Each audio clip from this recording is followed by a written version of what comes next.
tell me your farm name, how long you've had and been doing hen hawk, and then maybe we'll go into the strawberries. Okay. Cool. Do you want to do that patch because it looks a little bit a little cleaner? If you want to, we can. Absolutely.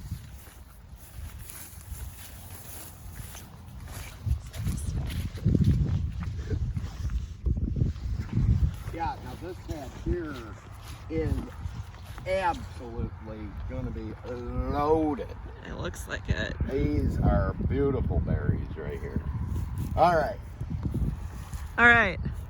Hello, folks. This is Donald Denny's with Hen Hawk Acres, and we are out in our first production year strawberry patch right now. This will be opening for U-Picks, give or take 2 weeks from this point in time. We've been established. We started our business in 2006 with strawberries. We've since expanded to vegetables. We have a 3-acre orchard with multiple varieties of apples, and we also grow probably 2 acres of a whole assortment of vegetables. Me and my wife own the farm. We have 2 employees, and it's quite a geez, now I just blanked on me. It's all right. I edit. Good. Yeah, don't feel too much pressure. It's quite an undertaking, farming with today's environment and the economic end of it. The strawberries are a lucrative part of our business, but very labor intensive. We've been trying multiple practices and different techniques over the years to try and establish patches that look like this. This will be, like I said, the first production year on this. Berries take a full year to get established in New York. Other states, it's usually plant, pick, do it all over again. We try to get a multiple year production. We've been struggling over the past few years. We seem to be getting into 3 years of production and the weeds overtake. So what type of soil do you guys work with here with your strawberries? We are working with Shenango gravel. Right this particular site, there isn't even an aquifer under this area. It's 42 feet to bedrock, dries out, can take a ton of water, very fertile ground, but labor intensive. 3-4 days without rain on certain crops, and we have to be irrigating, which is a whole nother cost to things, but that's the nature of doing the business. We can go anytime. So there's a couple different benefits to our soil. Very forgiving soil. If you don't drive on it when it's completely saturated, it will drain. Unlike clay up around Hamburg and Boston, the clay, you can dig a pond almost anywhere. This will not hold water, which makes it a challenge for when we put our lime down for our pH levels or any type of granular fertilizer. All it wants to do is just drain down. When you got gravel, just think of your driveway. It's wonderful stuff, but got to be able to manage it.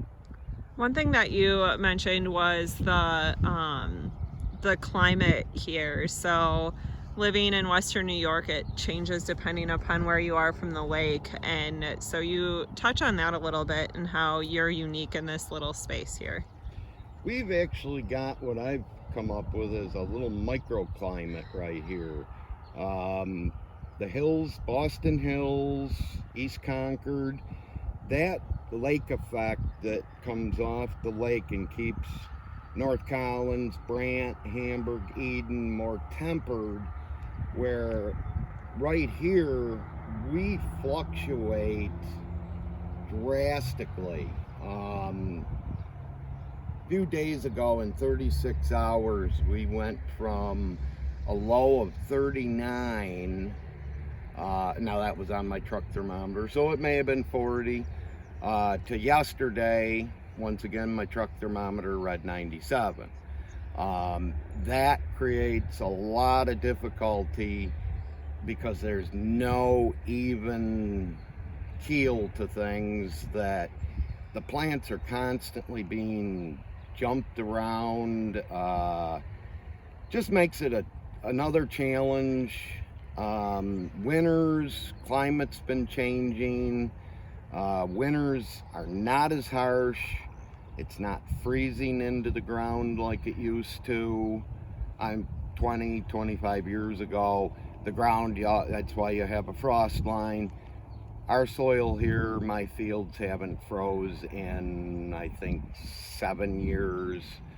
So that also creates a bug issue. Insects, they winter over in the soil. If the frost doesn't kill them, then lo and behold, the next spring, first warm day, you got insects again.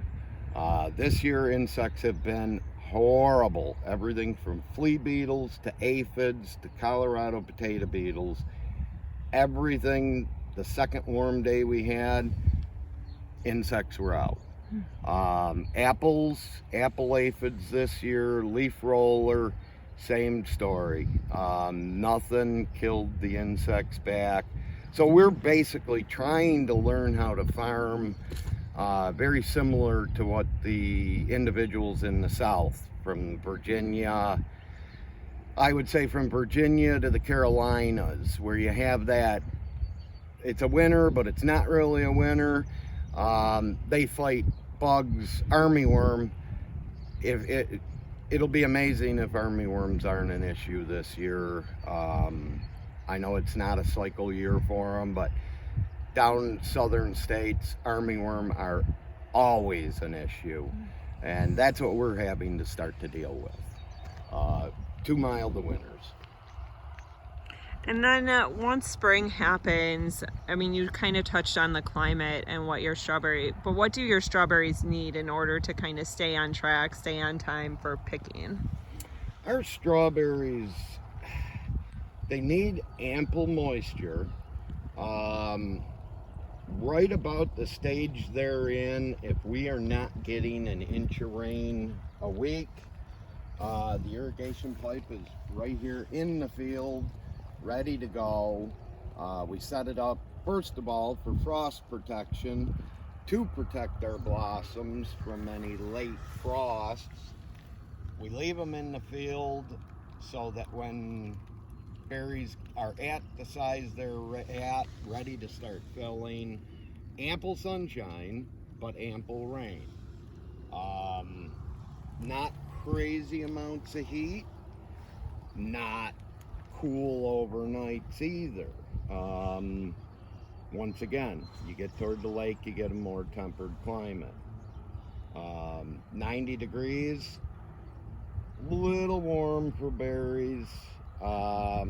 You'd ultimately like it 80, relatively low humidity so that the plant health stays nice, but ample rain and ample sunshine go a long ways. You had mentioned that this field here is first year berries. Yes. So when did you actually plant the plant? These plants right here that we're looking at right now were planted last year, 2019, and they were planted May 12th. The opposing field is what they looked like last year at this time. Those were planted May 14th this year. So you got to put a whole year of weeding and feeding, and now these little plants you can see are just starting to throw a few little blossoms. we got to manually go through and remove every cluster of blossoms because you do not want them to produce the first year. The reason behind that, you want each plant that you see there right now is considered a mother plant. Now, a strawberry plant is very similar to a spider plant. What this plant's gonna do, you got your little cluster of blossoms in there, and there's quite a few blossoms coming. You don't want it to produce, and see, a blossom actually has a teeny little berry is the blossom. Now, you want that plant to send daughter plants, like a spider plant. You want to ultimately get to about 5 to 7 daughter plants per mother plant. If you leave them blossoms on and let them fruit, you will cut your daughter plants in half. You'll only wind up with 3, maybe 4 tops. And you really don't want that because you're not going to make any money off of them. Unlike Florida, Georgia, they plant, pick, done. Every year they plant new and pick and done. We take a year, ours are June bearing, not ever bearing. Then, once you get this patch to look like that patch, next year or later this year, I will go through and literally tear half of them out and regenerate that plant again. Because otherwise, every daughter plant that you spent time creating will also send more daughter plants, but they're all connected back to the one mother plant. Well, here's some that died off over winter. Those were all daughter plants. This plant here is a daughter plant connected through. So I'll go through it and I will tear everything out on each side, and that mother plant will reset a few new daughter plants. That way I can control the width of my row, because otherwise, uncontrolled, just a solid mat of berries. And that's lower production, poor quality. So what's the timing on that then? I'm sure that's kind of sensitive of when you can do that. Yeah, that's all after the season, after picking is done. Usually, about mid-July. Very shortly after we get done with the U-pick, we go through and tear that out so that way the plants will have time to regenerate and start sending, which they're already doing, new runners. Those are all gonna, right there, the little baby plant on the end. They're already shooting. So that's what you want to encourage after you tear the beds apart. And then you redo them and try to keep the weeds out. And hope for and that'll also bump up your production your following year, because the more you have doesn't mean more product. It stresses plants out. And you can tell the mother plants by the colors of the leaves. The darker the green compared to the daughter plants are lighter, just a little bit lighter green. This variety shows it very well. I was just gonna say, where's Waldo? Can you guys figure that out? And it's tough if the sunlight was out, you'd really be able to see it. The other variety, the older patch, that variety, it's just all dark. That's just the characteristic. This particular patch, though, you can see the little dark center. So, how many different varieties of strawberries are there? Do you know? The company that we get our rootstock from out of Michigan has 18 different varieties. Once again, leaning back to our little microclimate. Some varieties work well here, some varieties don't work at all. We did used to plant a California style berry where we literally had 7 berries fill a quart. Massive. Phenomenal flavor. They do not grow in Chaffee. You get 1 production year. It doesn't, with the cost and the time we have into it, 1 production year doesn't make it worth our while. So we're constantly trying to find other varieties. Wendy's are a very good canner, fresh eating, super flavor, super sugar content. This particular patch are Jewels. We've had them in the past. They are a good berry. I honestly don't remember because it's been so long since we had this variety. But we thought we'd try it again because the previous variety, Early Glow, yes, it's a very early berry, and yes, it has a nice big berry the very first picking. After that, it's almost wild strawberry size. The size just so these are supposed to carry size better, which everybody's happy with. Picking little strawberries can get tedious. Everybody loved the Cabots, but like I said, we couldn't get more than 1 production year. So that's why we're constantly just tinkering, trying different varieties. The new plants are a whole different variety to us. We've never tried them before, so it's kind of a learning experience. You can't stand pat anymore. You got to keep rocking and rolling and jumping and trying something different. Yeah, and it really sounds like berry farming, at least from a strawberry standpoint, it really is year round. I mean, you talked. Oh yeah, without a doubt. You're either applying, and what a lot of folks don't understand is they'll see me out here with my sprayer. Well, nobody wants to see a sprayer in a field, but unfortunately, organic berries, we're not an organic farm. Our general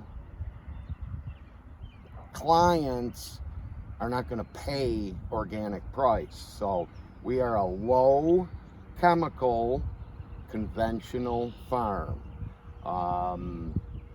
I may be out here, but I've run away from a lot of the granular fertilizers because of my soil. The granular fertilizer, if you put your fertilizer down, well, geez, you get a 2-inch rain, where's half of my fertilizer? It's 2-3 feet down below the surface. Well, that does my plants no good. So I have switched to a lot of foliar feed, similar to Miracle-Gro, but I can pinpoint there's special liquid fertilizers, foliar feeds, strictly for berry production. I can plump the berry up, but not increase the size of the plant. It's just little bits of little less nitrogen, little more phosphorus, maybe a touch more potash. All these little different altercations ultimately result in a better product at the end. The plant is healthier. Granular fertilizer, then you go the opposite. You put your fertilizer down. I mean, usually we'll irrigate, but if you hit a dry spell, if you're putting any sort of nitrogen down, it evaporates, goes right into the air. So that does you no good. Where if you're foliar feeding in the morning when there's a little dew on that leaf, it just soaks it in, and it really, I've seen great results. And I can trim my fertilizer bill too, because I can do it multiple small amounts rather than just front loading and just pouring it on at one point and hoping for the best. Is there something from a soil and fertilizer standpoint, when we look at strawberries, do they take a lot more nitrogen? Do they take a lot more phosphorus? Do they put things back into the soil? Strawberries do not put anything back into the soil. They are what you call a heavy feeder. They're in the category with potatoes. They take a lot. Lime, calcium. We're in all of Western New York, well, all of New York in general is calcium deficient. So every time, it doesn't matter if I'm maybe applying an insecticide or just out foliar feeding, I add calcium to everything on the farm. Very beneficial. Lime is the biggest concern for us. You need a pH level of, I try to run about a 5-7, not quite as sweet as you would have for, say, hay or oats or corn, but not as sour as you would if you were running, let's say, blueberries or potatoes. Potatoes are a whole nother subject, but they don't like a lot of lime. They scab, and there's a lot of issues. These guys, you want it kind of a moderate level on lime. Depends on what time of year. Fall time, I do not single apply, no single application of my fertilizer. These guys get 15 granular, about 500 pounds to the acre, broadcast spread in early in the spring when I want to start to wake them up. Now I go back through with, like I said, the foliar feed. Depends on what stage the plant is in. We also use, if the plant isn't looking good, like last spring, very limited sun, a lot of moisture. Plants just didn't look good. So I was using molasses, which is a raw form of glucose. The plants absorb it, very good, helps the flavor of the berries when you're really lacking sunshine. There's a couple different products I use with, like, sea kelp. They call it green stem. It's a very low amount of fertilizer,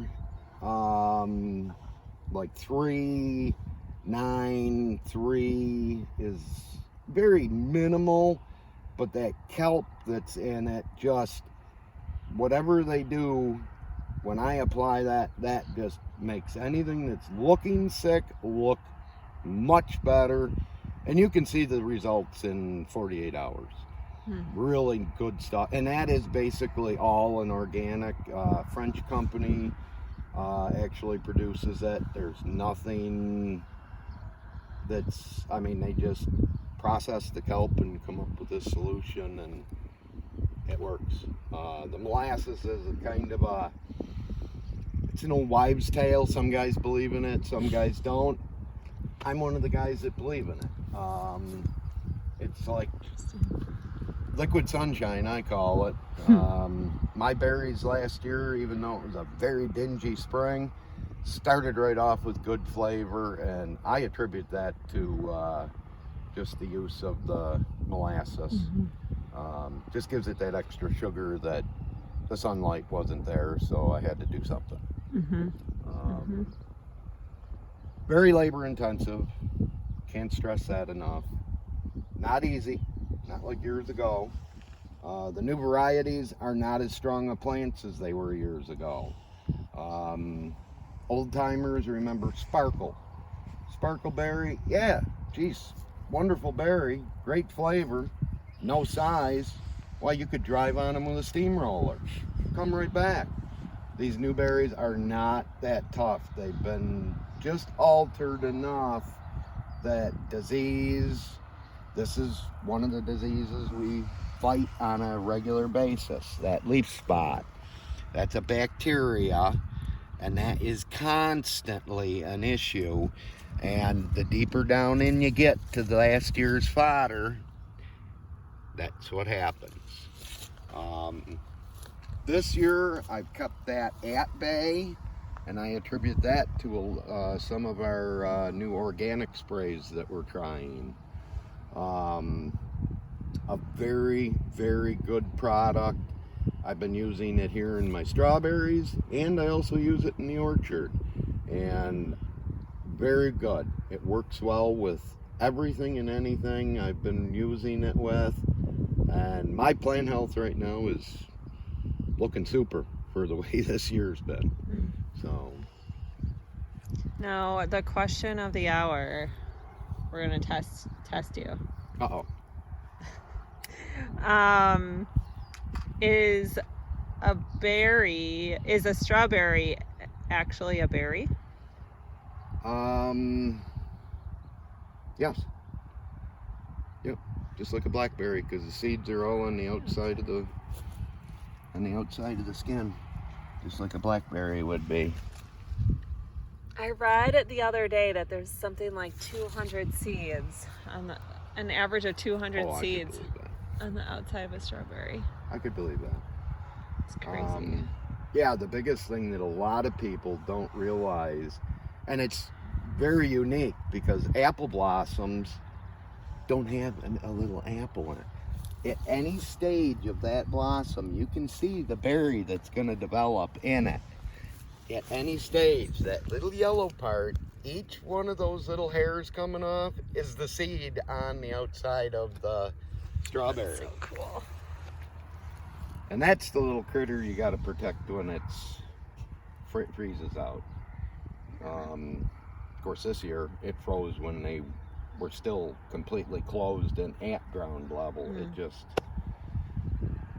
another berry grower I know, he irrigated and he got to 1 inch of ice and it was all for nothing. 3/4 of an inch. That keeps the frost freezing outward. Once you get to 3/4 of an inch, then it kills your flower. You want to build ice to protect them, and you're not insulating. You actually at ground, and that's the strange thing. Everybody goes, well, it only got down to 36 degrees. It can be 41 degrees. I've seen it here. It can be 41 degrees at 5 foot high off the ground.